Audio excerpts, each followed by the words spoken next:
every heart lies battles, many unseen.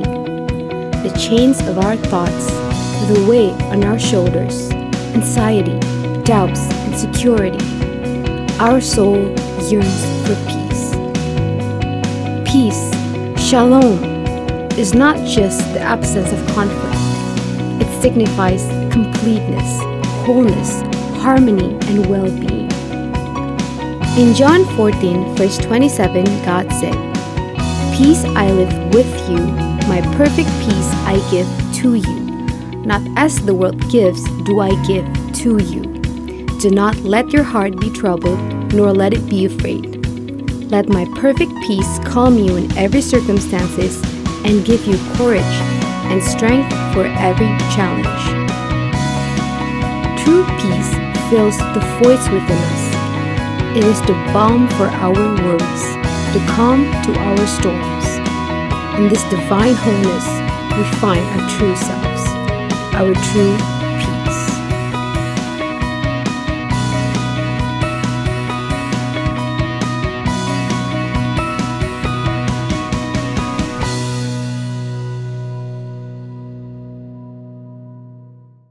Oke, shalom. Shalom. Puji Tuhan, terima kasih untuk kesempatannya. Saya percaya hari ini Tuhan mau bicara sesuatu yang luar biasa buat kita semua. Amen. Saya ngajak kita semua untuk mengawali dengan membaca satu potongan ayat yang akan menjadi sangat penting untuk kita semua hari ini. Jadi hari ini kita akan merenungkan Filipi 4 ayat 8 sampai 9 ya. Filipi 4 ayat 8 sampai 9. Tapi sebelum kita berdoa, saya ingin mengajak kita untuk membaca, mencuplik kalimat terakhirnya dulu saja, karena nanti kita akan melihat lebih dalam ayat 8 dan 9 secara keseluruhan. Mari kita sama-sama baca ayat yang ada di layar, maka Allah dan seterusnya. 1, 2, 3. Maka Allah sumber damai sejahtera akan menyertai kamu. Amin. Mari kita berdoa. Bapa dalam surga, kami bersyukur untuk kesempatan pada hari ini.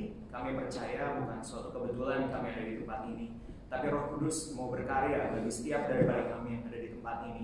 Kami berdoa ya Tuhan, biarlah kiranya hati kami seperti tanah yang gembur ada di hadapan Tuhan, oleh karena Roh-Mu yang berkarya, sehingga dengan demikian setiap apa yang kami dengar, kiranya kami bisa simpan dalam hati kami, berakar, bertumbuh, berbuah. Biarlah kami bisa praktek Tuhan. Dan terkhusus Tuhan dalam tema bulan ini, dalam tema minggu ini, kami berdoa agar kami bisa menemukan damai sejahtera yang di dalam Tuhan. Roh Kudus, kami membutuhkan-Mu. Di dalam nama Yesus kami berucap syukur. Mari setiap kita yang percaya bersama berkata, Amin. Oke, saya ingin mengawali dengan teman-teman nanti boleh untuk mencatat ya, kalau misalnya dirasa ada yang perlu dicatat, karena ada ayat-ayat yang saya nggak tampilkan di layar. Ada juga ayat yang terlalu panjang, tapi nanti saya akan sebutkan dan nanti bisa direnungkan aja di rumah, jangan direnungkan di sini, seperti itu ya. Oke. Saya ingin mengawali dengan Yohanes 14 ayat 27. Bunyinya begini, ayat yang udah gak asing lagi, tadi juga sempat dibacakan. Damai sejahtera kutinggalkan bagimu, damai sejahtera kuberikan kepadamu, dan apa yang kuberikan tidak seperti yang diberikan oleh dunia kepadamu. Janganlah gelisah dan gentar hatimu. Ayat ini bicara mengenai damai sejahtera. Di layar juga ada ayat tentang damai sejahtera, dan terkhusus Yesus pernah berkata di Yohanes 14 ayat 27 bahwa Tuhan Yesus memberi damai sejahtera. Ya, Tuhan Yesus memberi damai sejahtera, dan damai sejahtera yang diberikan tidak seperti yang diberikan oleh dunia. Berarti pertanyaannya, dunia bisa kasih damai sejahtera atau tidak? Bisa. Ya. Tapi tentu dalam perjalanan kita belajar kekristenan, dalam kehidupan kita semakin kenal Tuhan, kita tahu persis bahwa damai yang diberikan oleh Tuhan dan damai yang diberikan oleh dunia pasti beda. Ya. Saya ingin memanggil Tia untuk ya, saya cuma minta ada barang, saya repot ngebawanya, jadi saya minta tolong dia. Saya kepengen atraksi kayak pembawa-pembawa di YouTube.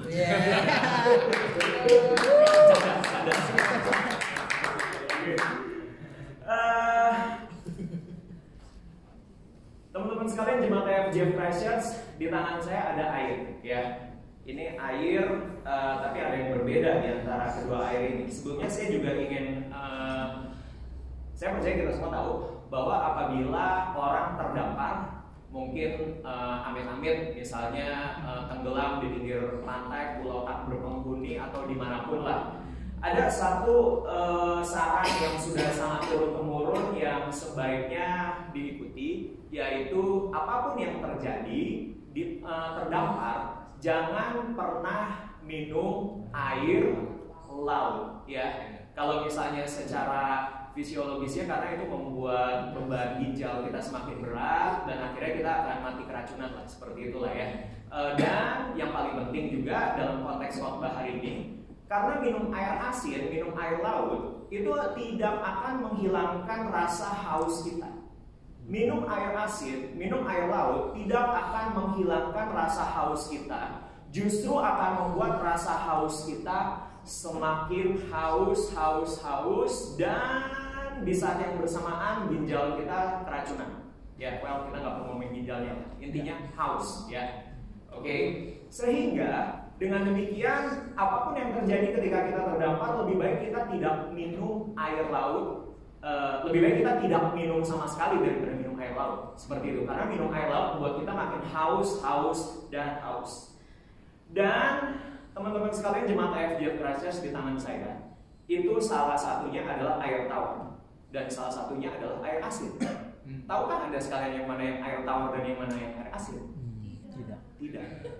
Karena air tawar dan air asin mempunyai bentuk, warna yang sama persis. Sama persis, tidak bisa dibedakan. Ya, buat topik. Saya terima kasih.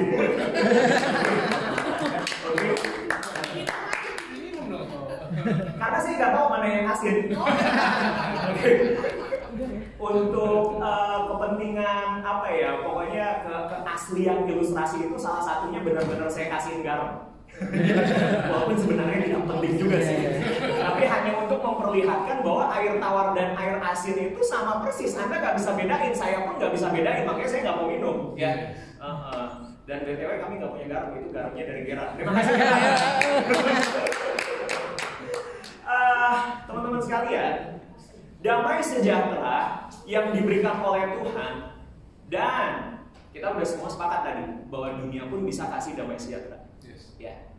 Damai sejahtera yang diberikan oleh Tuhan dan damai sejahtera yang diberikan oleh dunia sangat mungkin, apalagi bagi kita semua manusia yang penuh dengan kelemahan ini ya, sangat mungkin kita tidak bisa bedakan. Sangat mungkin. Ketika kita belajar kekristenan makin dalam, kita tahu bahwa damai yang dari Tuhan itu abadi, ya. Sementara damai yang dari dunia itu sementara. Dan seterusnya, ya. Tapi kita akan sangat sulit membedakan. Oleh karena itu, kita tahu bahwa dunia mencari orang-orang mencari damai dari dunia dari hal-hal seperti apa? Misalnya dari uang, misalnya ya. Semakin banyak uang, semakin merasa damai. Ada rasa damai itu, tapi sementara. Orang juga mencari damai dari dunia, misalnya dari hal-hal seperti apa lagi, misalnya dari jabatan, misalnya. Ketika orang memiliki ada jabatan lebih, maka rasa damai itu ada. Tidak bisa bohong, rasa damai itu ada. Tapi apa, sekali lagi, sementara, tidak kekal, tidak abadi, tidak original dari Tuhan. Apalagi orang ada yang mencari damai mungkin dari backingan.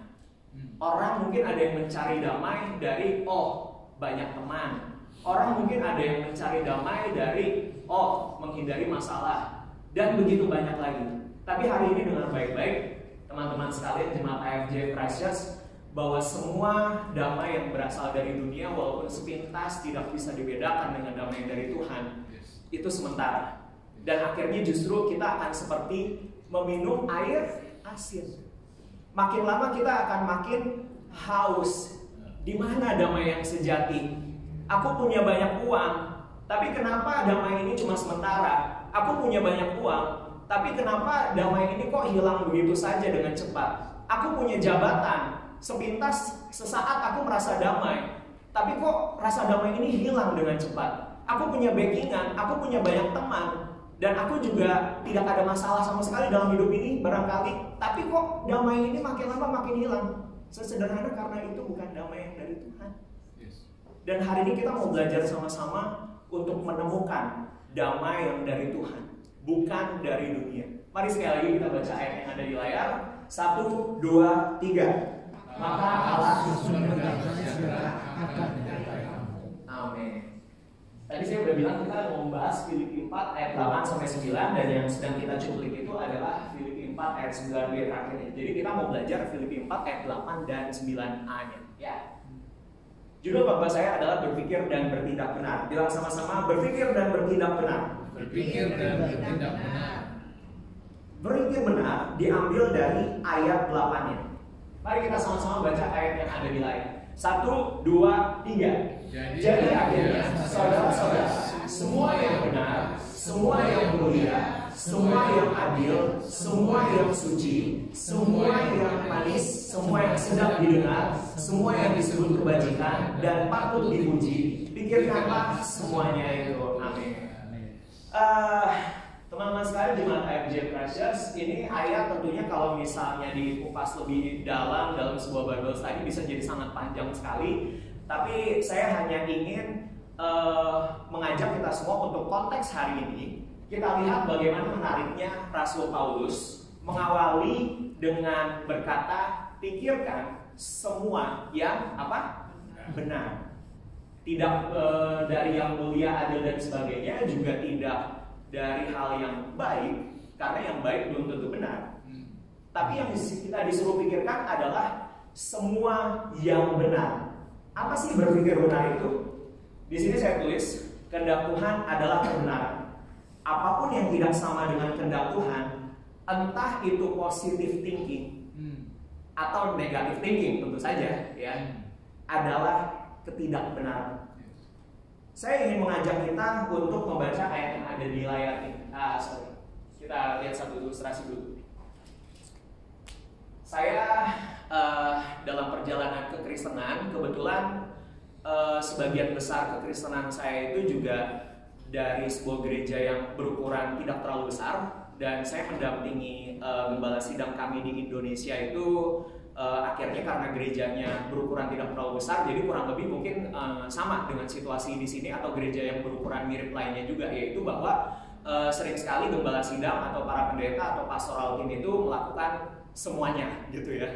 Mau itu pemberkatan rumah, mau itu lahiran, mau itu pernikahan, mau itu kematian, mau itu baptisan air, mau itu baptisan Roh Kudus, mau itu Bible study, mau itu segala macam, melakukan semuanya ya.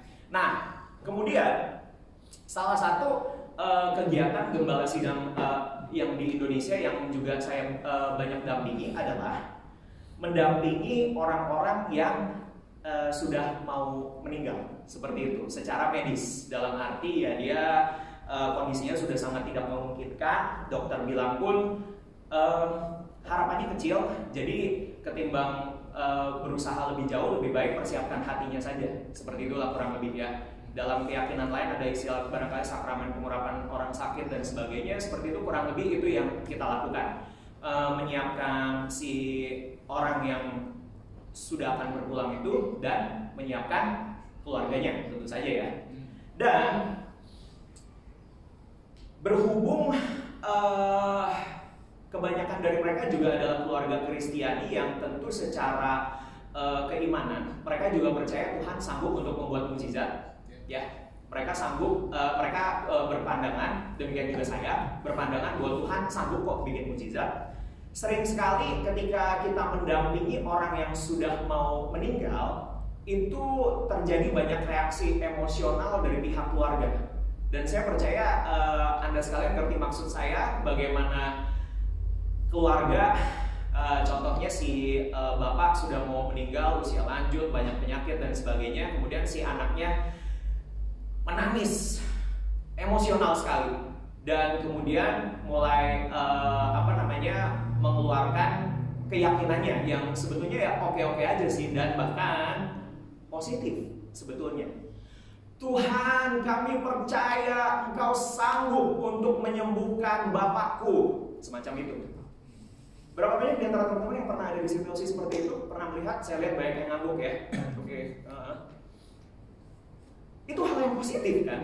Bagaimana seorang anak, seorang keluarga Kristiani ya, kemudian si anak hampir ditinggal meninggal oleh si bapak, dan kemudian Tuhan, bukankah engkau sanggup untuk melakukan segala sesuatu? Bukankah engkau sanggup untuk menyembuhkan? Positif banget. Positif, berpikir positif. Tapi kemudian pada akhirnya ternyata pikiran positif itu nggak sesuai dengan kehendak Tuhan. Dimana ternyata Tuhan berkehendak lain, dan akhirnya ternyata si bapak ya memang sudah waktunya pulang. Si bapak memang sudah selesai tugasnya di dunia ini. Pikiran positif si anak tidak terjadi karena tidak sesuai dengan kehendak Tuhan. Dan Bapak Ibu sekalian, teman-teman sekalian, jemaat IFGF Christchurch, melalui ilustrasi ini saya ingin mengatakan bahwa tidak semua pikiran positif itu sesuai dengan kehendak Tuhan. Malahan justru pikiran positif kita itu akhirnya bisa jadi menjauhkan kita dari damai sejahtera yang Tuhan janjikan.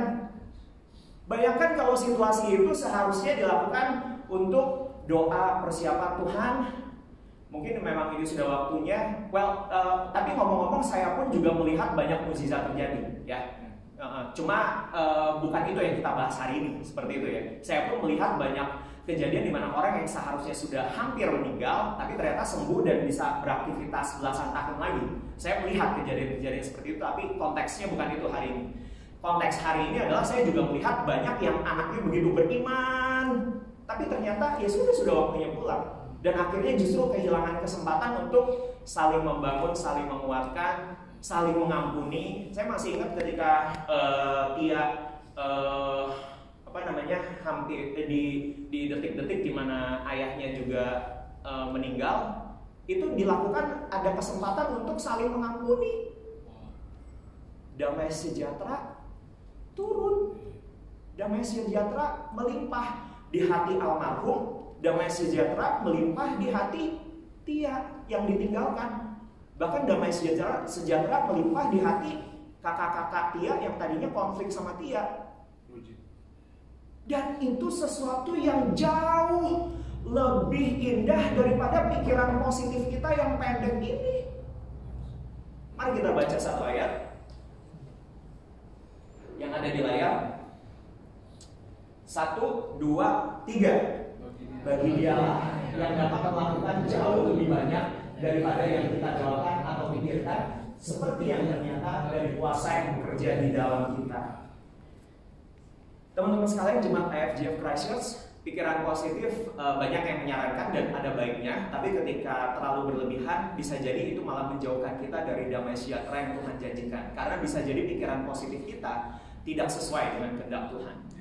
Sebagai bahan bacaan di rumah, apabila ada yang tertarik untuk mempelajari lebih lanjut, saya mendorong untuk Anda bisa membaca Kejadian 40. Di situ dikisahkan bagaimana Yusuf berpikir positif mengenai juru minuman. Dia berpikir positif, saya pasti ditolong nih sama dia. Tapi ternyata bukan seperti itu kehendak Tuhan. Kejadian 40 bisa Anda baca di rumah. Ya, oke. Dan di situ saya bilang kehendak Tuhan jauh lebih indah daripada pikiran positif kita. Sekarang kita mau lanjut. Kita udah dengar bagaimana pikiran positif ternyata bisa menjauhkan kita dari damai sejahtera. Dan tentu saja, kalau pikiran positif aja bisa menjauhkan kita dari damai sejahtera, pikiran negatif juga bisa, tentu saja ya. Dan mungkin poin ini hampir-hampir tidak perlu dijelaskan, tapi saya ingin menjelaskan sedikit. Bapak Ibu, teman-teman sekalian, jemaat IFGF Christchurch, saya meyakini sering sekali di antara kita itu damai sejahteranya itu tercuri karena hal-hal yang negatif ya. Tercuri karena hal-hal yang kita bilang sebagai permasalahan. Tadi juga 5 Minutes juga banyak menceritakan tentang permasalahan. Dan permasalahan orang-orang macam-macam ya. Bisa dari zaman kita sekolah, masalahnya apa sih? Ujian ya, oke. Masalah kita mungkin guru yang galak gitu ya. Kemudian mulai beranjak semakin lebih dewasa lagi, remaja atau dewasa muda, permasalahannya terkait percintaan, dinamika percintaan apa sih? Nggak disetujui orang tua si dia gitu ya, atau diselingkuhin, atau digantungin, atau apalah gitu lah ya. Oke. Dan kemudian semakin dewasa lagi, permasalahan mulai terkait dengan dunia perkantoran, ya.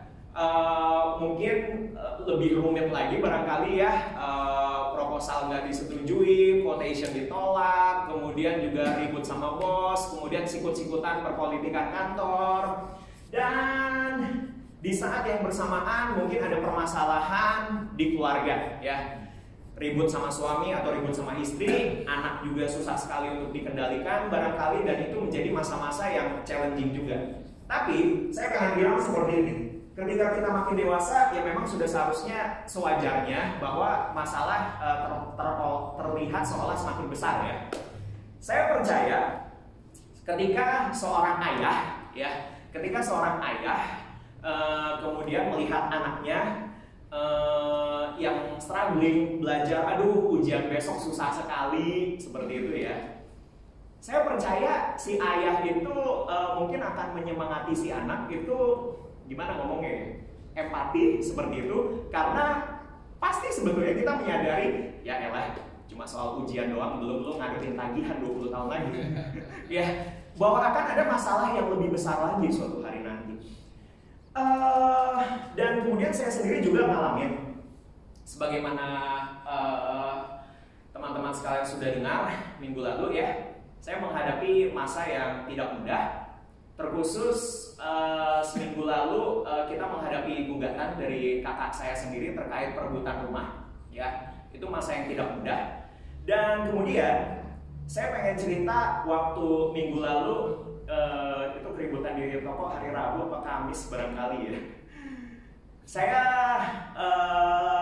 merasa sedang down minggu lalu ya. Saya sedang merasa down, saya sedang merasa ini ada masalah yang sangat besar terkait keluarga dan terkait keselamatan mami saya ya, karena mami saya dimanipulasi tanda tangannya dengan kondisi dia skizofrenia. Buat saya itu masalah yang besar. Kemudian di hari itu, di saat saya sedang merasa down dan merasa cukup emosi dan mungkin jadi sensitif juga, bos kita di toko, karena dia lagi nggak ada kerjaan di toko, dia ngajak kita para karyawan-karyawannya untuk main tebak-tebakan.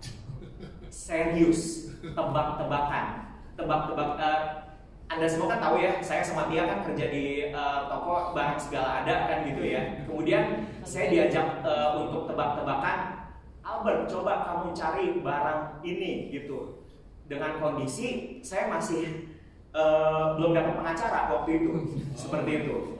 Saya bete banget.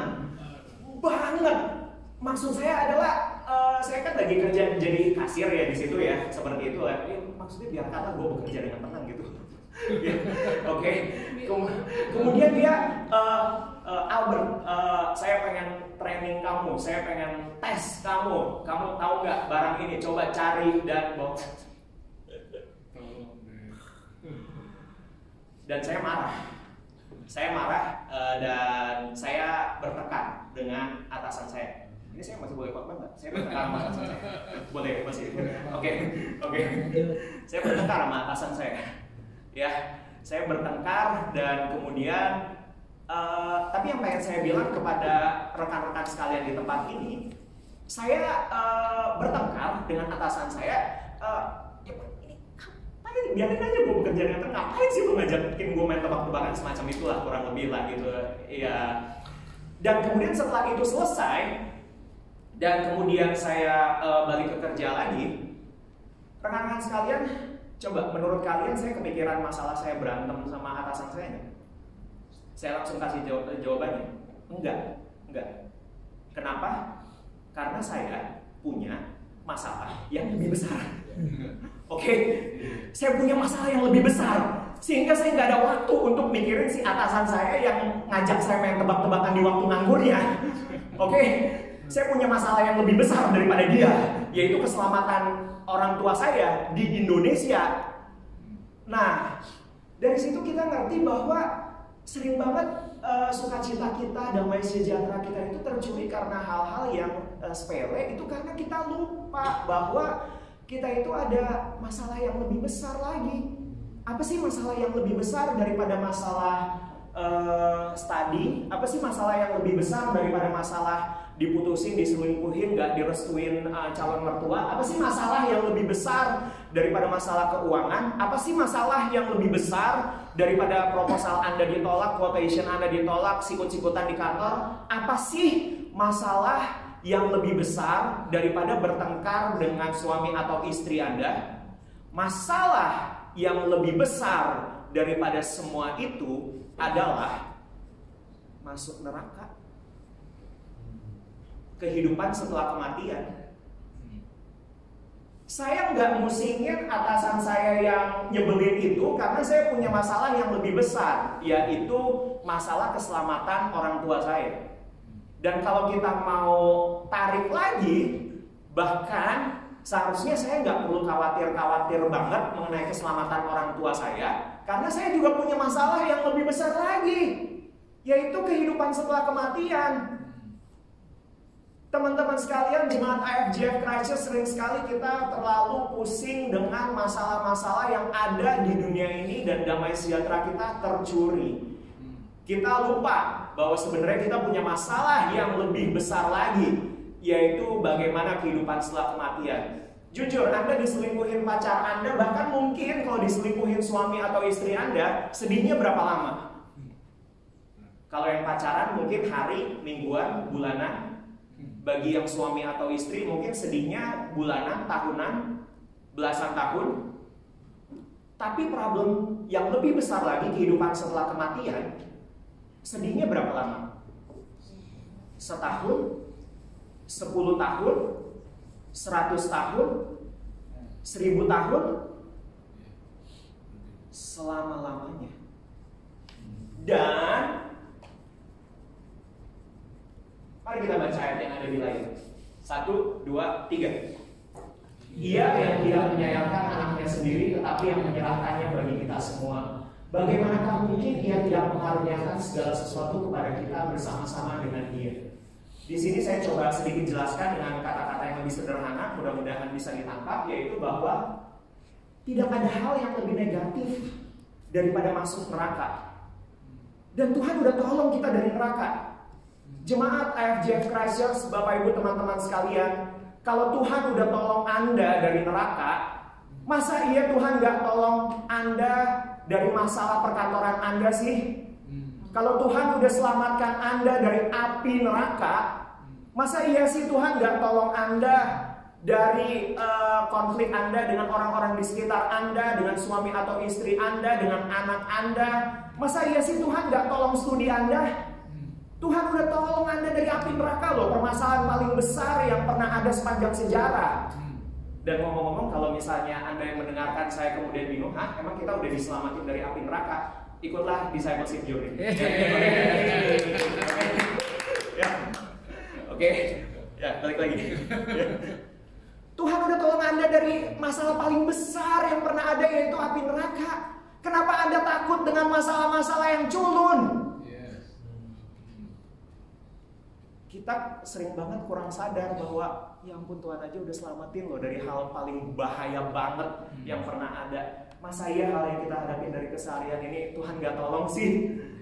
Masa iya Tuhan gak tolong isi rekening Anda sih? Masa iya Tuhan gak tolong hubungan Anda dengan orang-orang sekitar Anda sih? Tuhan pasti tolong. Tuhan pasti tolong. Tuhan pasti tolong. Ya, itulah tentang berpikir negatif. Dan bagi Anda yang mau merenungkan lebih lanjut, saya mendorong Anda untuk membaca Bilangan 13 ayat 1 sampai 33 tentang 12 pengintai. Baca di rumah, jangan di sini. Bilangan 13 ayat 1 sampai 33, 12 pengintai. Baik. Dan akhirnya kita sampai ke poin terakhir, bertindak benar, ya. Tadi saya janjikan di awal pembahasan kita soal damai sejahtera itu soal berpikir benar di Filipi 4, ya. Dan sekarang bertindak benar di Filipi 4 ayat 9. Mari kita sama-sama baca ayat yang ada di layar. 1, 2, 3. Dan apa yang telah kamu pelajari, dan apa yang telah kamu terima, dan apa yang telah kamu dengar, dan apa yang telah kamu lihat padaku, lakukanlah itu. Maka Allah sumber damai sejahtera akan menyertai kamu. Amin. Ayat ini disebutkan oleh Paulus. Hey, kalau kamu mau punya damai sejahtera, lakukanlah semua yang kamu lihat dariku, kata Paulus seperti itu. Ya, oke. Ikuti gimana aku hidup, maka kamu akan berlimpah damai sejahtera. Damai sejahtera yang dari Tuhan, damai sejahtera yang bukan dari dunia, damai sejahtera yang mendatangnya bukan karena kamu banyak uang, jabatan, backingan, atau teman-teman yang dukung kamu. Damai sejahtera yang datangnya daripada Tuhan. Supaya kamu bisa dapat, kamu harus ikuti bagaimana bagaimana aku hidup, kata Paulus. Dan di sini saya mau dengan cepat karena saya ada pengen ajak kita melakukan satu hal. Secara ada kajian teologisnya, intinya bagaimana sih Paulus hidup. 1 Korintus 11 ayat 1 di layar. Gimana sih Paulus hidup? Paulus hidup intinya itu seperti Yesus hidup. Intinya seperti itu, ya. Jadi gimana supaya bisa berlimpah damai sejahtera? Hiduplah seperti Yesus, ya. Di situ saya tulis gimana kita bisa beroleh damai sejahtera? Hiduplah seperti Paulus. Gimana kita bisa hidup seperti Paulus? Hiduplah seperti Yesus. Nah, tapi kemudian itu kan akan menimbulkan pertanyaan, ya. Waduh, hidup seperti Yesus, apakah berarti saya harus membagikan roti dan mengenyangkan 5.000 orang? Apakah berarti saya harus berjalan di atas air bersama Petrus? Apakah berarti saya harus melakukan hal-hal besar, mengubah air menjadi anggur dan sebagainya? Gimana caranya saya bisa hidup seperti Yesus? Kok mau dapetin damai sejahtera susah sekali, harus hidup seperti Yesus? Jemaat IFJ Crisis menarik sekali bagaimana ayat ini munculnya itu adalah di kitab Filipi. Dan dengarkan ini baik-baik. Kitab Filipi tidak satu kali pun membahas tentang bagaimana Yesus melakukan mukjizat. Kitab Filipi tidak membahas bagaimana Yesus bisa melakukan hal-hal supranatural. Tidak. Kitab Filipi menyebutkan mengenai kehidupan Yesus dalam satu cuplikan, dan itu tidak dikisahkan bagaimana dia memberi makan orang, menyembuhkan orang sakit, mengusir setan atau apapun, tidak. Kitab Filipi mencuplik kehidupan Yesus dalam satu poin yang akan kita renungkan pada siang hari ini. Mari kita baca sama-sama, atau ya nggak apa-apa, kita baca ayat yang ada di layar.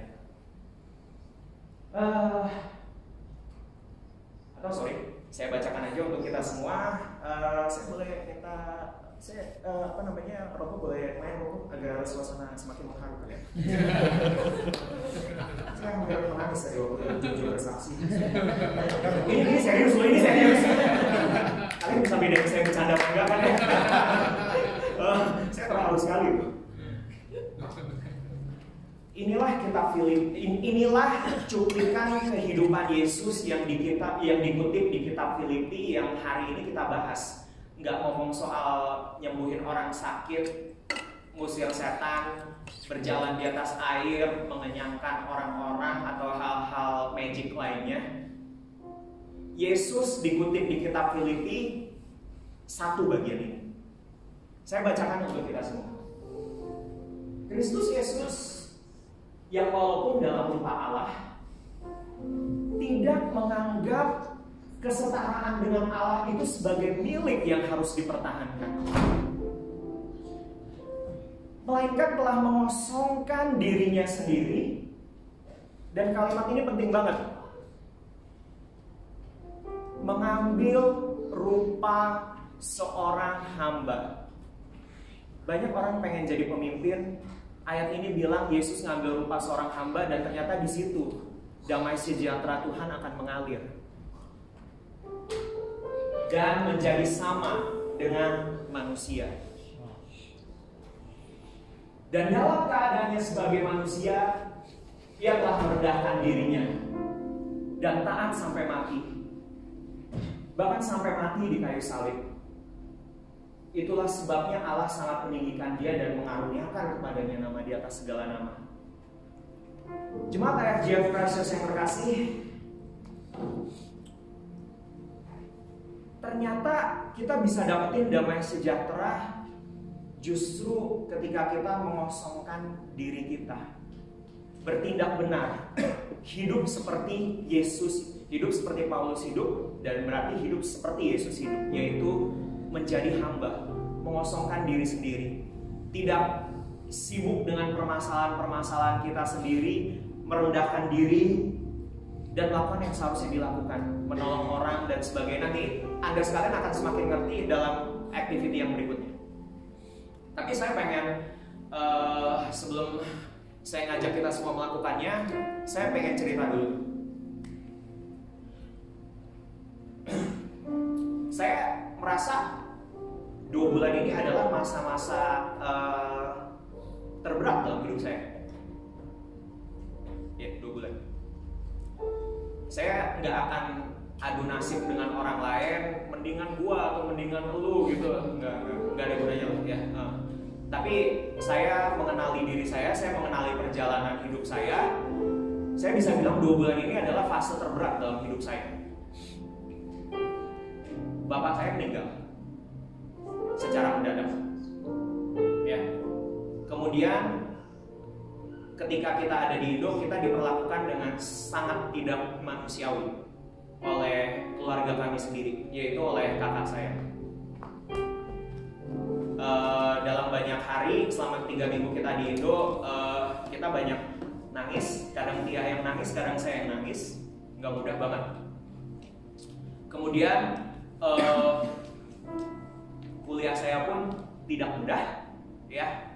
Saya sedang ada di revisi proposal untuk ketiga kalinya, di mana banyak orang dalam 1 kali maju presentasi saja sudah selesai.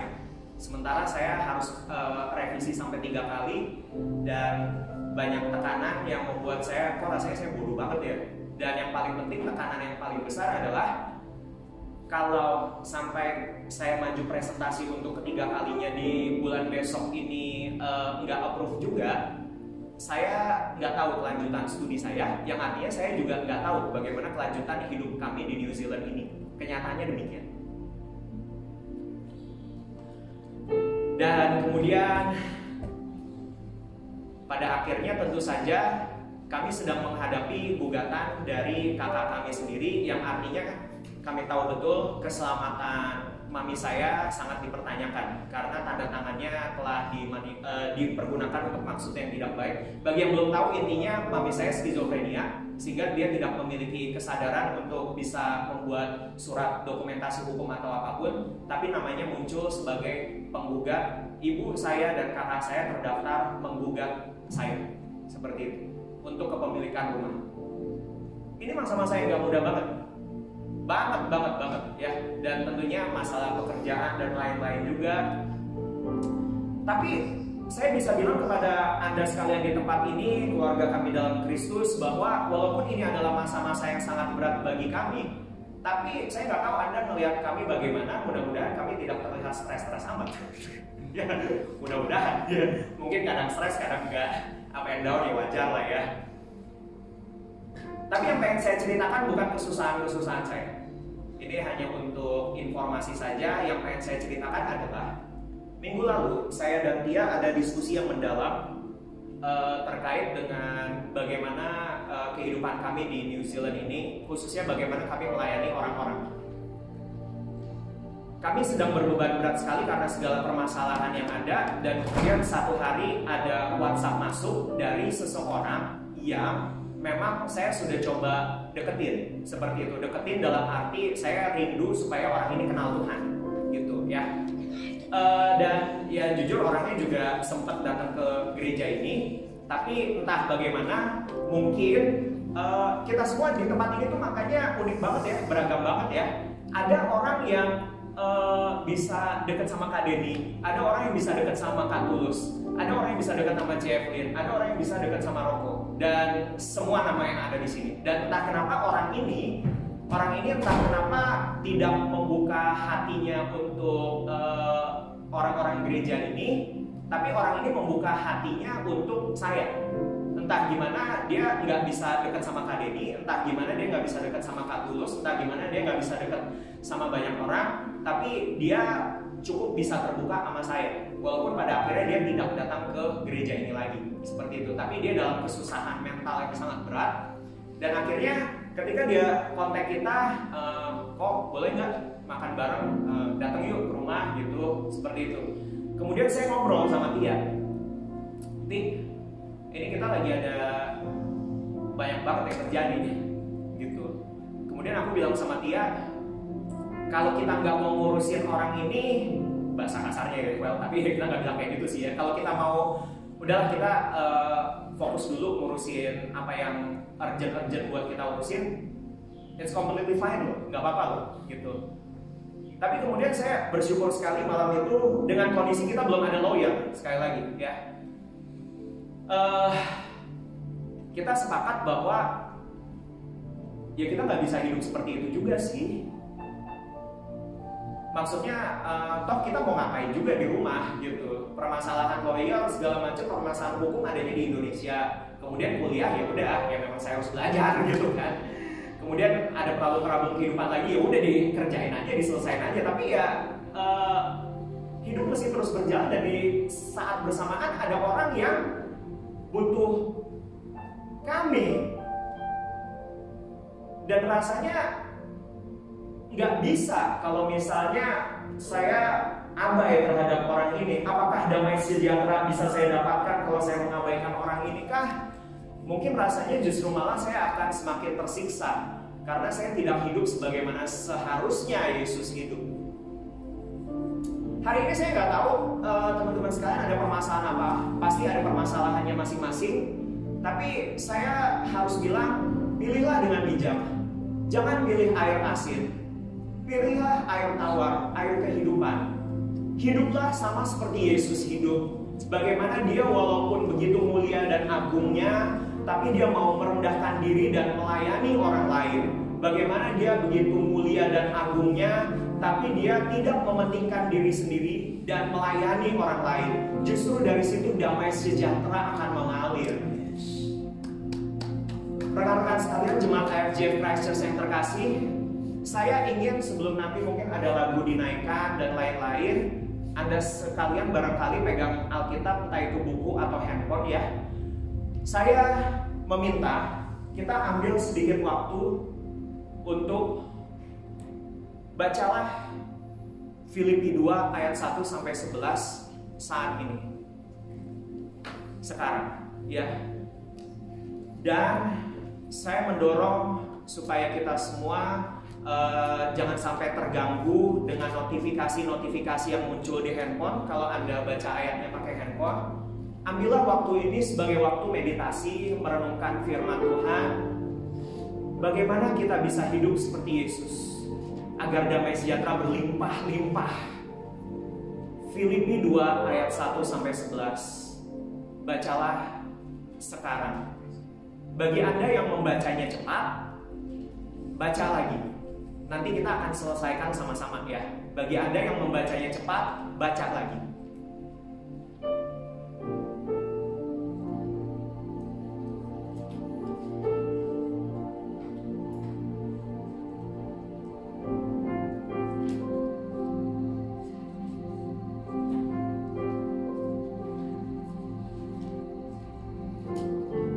Beginilah Yesus hidup.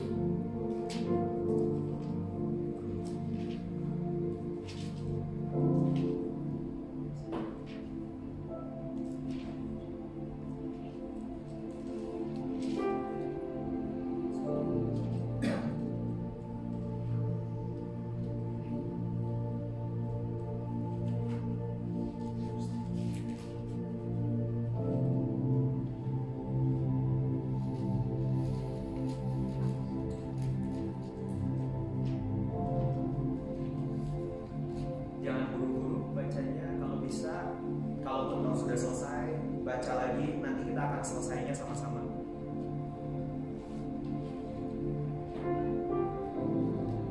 Beginilah Yesus hidup.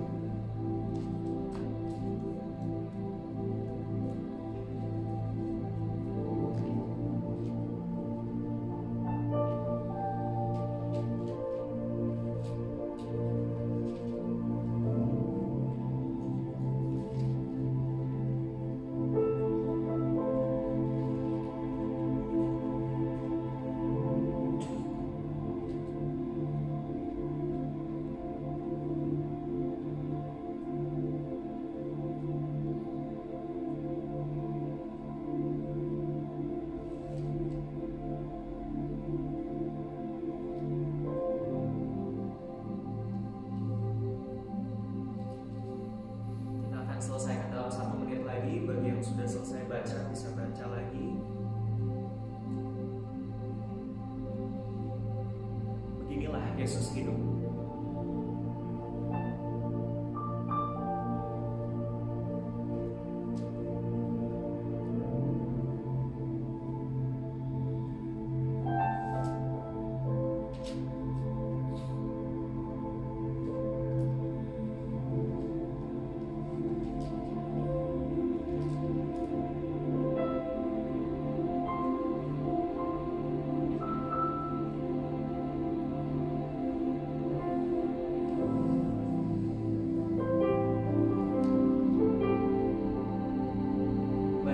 Sekalian bisa lihat saya lagi. Saya tadi menutup dengan kesaksian yang tadi saya sebutkan. Biarlah itu adalah suatu pesan yang hidup bahwa kita semua punya peranan untuk melayani orang-orang di sekitar kita. Orang yang cocok sama dia bisa jadi gak cocok sama saya. Oleh karena itu dia ada orang-orang yang dilayanin yang saya mungkin gak bisa sentuh. Tapi demikian juga sebaliknya terhadap diri saya. Ada orang-orang yang cocoknya sama saya, seperti yang tadi barusan saya ceritain ya. Dan mungkin dia nggak bisa terlalu berbuat banyak, karena kebetulan orang itu cocoknya sama saya, nggak sama dia. Seperti itu. Demikian juga kita semua yang ada di tempat ini. Kita tuh ada 16 kepribadian atau apalah teori-teori personality ya. Orang begitu beragam, dan saya pengen kasih tahu kalau Anda sudah ada di tempat ini, di Christchurch ini, itu karena ada satu orang atau beberapa orang yang butuh Anda. Dan harus Anda yang mungkin layanin. Yang mungkin orang lain nggak bisa sentuh dia karena entah karena faktor personality yang berbeda atau apapun lah alasannya ya. Tapi yang pengen saya bilang apa sih? Keberadaan Anda punya arti di tempat ini dalam tubuh Kristus. Janganlah kita berusaha mencari damai dari hal-hal yang sifatnya material atau duniawi, tapi carilah damai dari hal-hal yang sifatnya ilahi, yaitu dengan cara layanilah orang-orang yang sudah Tuhan percayakan untuk Anda. Dalam perjalanan akan terasa melelahkan, dalam perjalanan akan terasa rasanya ingin berhenti juga sewaktu-waktu, tapi kita lihat bagaimana Yesus hidup. Dia mengosongkan dirinya menjadi hamba, dan dia berbagi kepada orang-orang semua, melayani seperti ayat yang Anda baca barusan. Saya mendorong kalau misalnya Anda barangkali lagi struggling masalah damai sejahtera, ayat yang barusan kita baca itu bacalah lagi besok-besok, seminggu ke depan, dalam saat teduh Anda pribadi, dalam perenungan firman Tuhan Anda pribadi. Mungkin Anda juga ada bacaan ayat dari buku mana atau dari YouVersion atau apa. Tapi kalau Anda struggling mengenai damai sejahtera hari-hari ini, saya mendorong seminggu ke depan coba deh baca Filipi 2 ayat 1-11 itu ya. Dan semoga ada sesuatu hal yang besar terjadi dalam hati kita semua, yang datangnya bukan dari manusia, dan juga bukan datang karena memperlakukan Filipi 2 ini seperti mantra gitu ya, enggak. Tapi biarlah kita menghayati bagaimana Yesus hidup. Dari situ kita akan ketemu loh damai sejahtera. Oh, ternyata damai sejahtera datang dengan cara kita nggak fokus sama diri kita sendiri. Damai sejahtera datang dari hidup berbagi dengan orang lain, orang-orang yang udah Tuhan percayain buat kita. Saya mengajak kita untuk saat ini memejamkan mata, dan saya ingin berdoa buat kita semua. Nanti setelah ini mungkin kita bisa masuk ke lagu. Bapa dalam surga, hari ini kami telah belajar mengenai damai sejahtera yang bisa kami dapatkan dari berpikir benar dan bertindak benar.